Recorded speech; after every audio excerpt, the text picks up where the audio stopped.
Everyone, it's Shannon here, and welcome to A Cherry on Top's June video hop.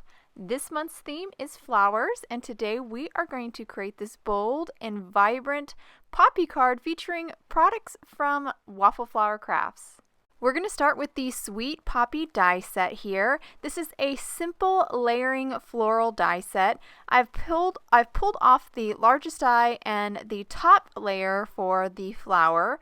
I went ahead and die cut those out of some white cardstock, and now we're going to ink blend them with some Distress ink, starting with Spice Marmalade. Going to ink blend a gradation on both of the top and base layer for these flowers, and then I'll move on to Ripe Persimmon and ink blend a gradation on the base and intensify the gradation that I already have on that top layer as well. Then for the leaves and stems, we're going to actually ink blend with a little bit of Rustic Wilderness. This doesn't have to be a seamless blend because we will eventually cover it up with another layer, but adding a little bit of green there just makes everything more seamless.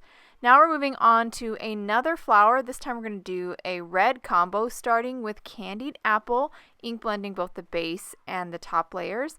Then I'll move on to Aged Mahogany for our darker color to kind of create these gradations on both these layers or for the petals. Then moving on to Rustic Wilderness again for the leaves and stems.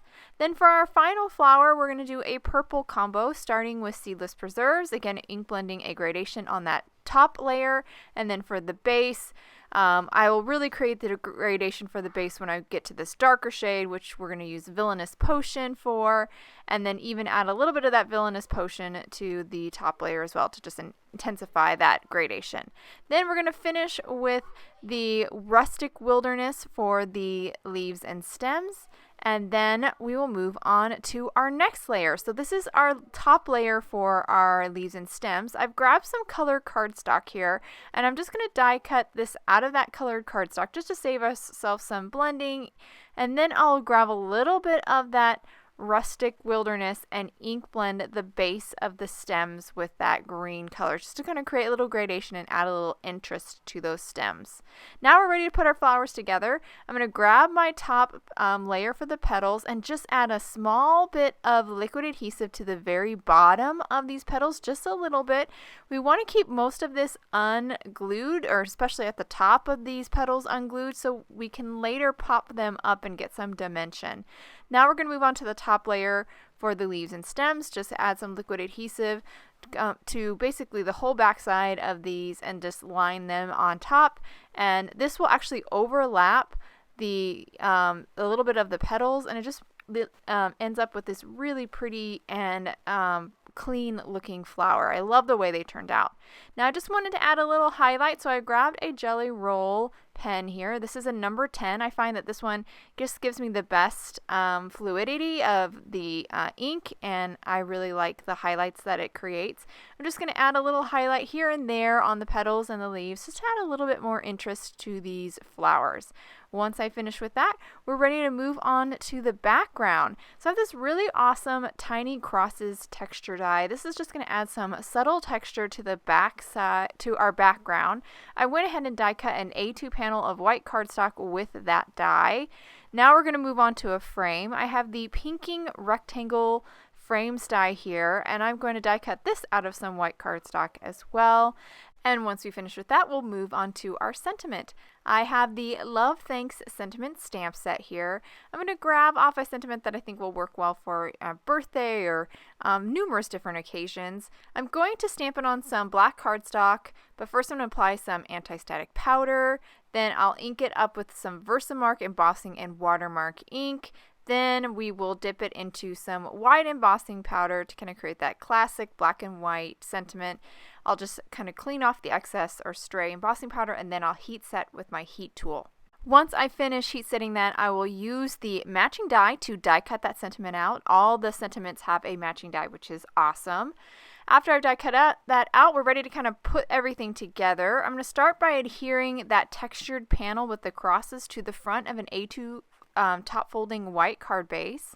Then I'll move on to arranging my flowers and the frame. So I have them kind of arranging them here on my card front just so I can get the spacing right and make sure that they're not going too far past the borders of the card front. Once I have everything arranged, I'm going to grab a piece of press and seal, place it over my arrangement, and then I will flip this over so then I can start adding foam adhesive to the back side. I'm going to add it to the frame and to everything really, to the back side of the flowers, the leaves, and the sentiment as well.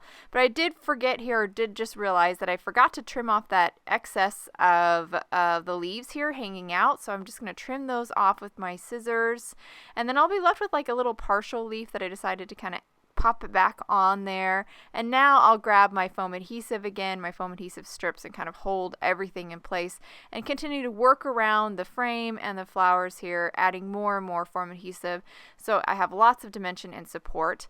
Now I'm just removing the back on all my foam adhesive strips, and then we'll be ready to pop this back onto our card front. So I've got my card front here. I'm going to kind of look through that press and seal and get it lined up, and then I'll press it down, and then we will gently remove that press and seal, and everything will be in place and it will look awesome.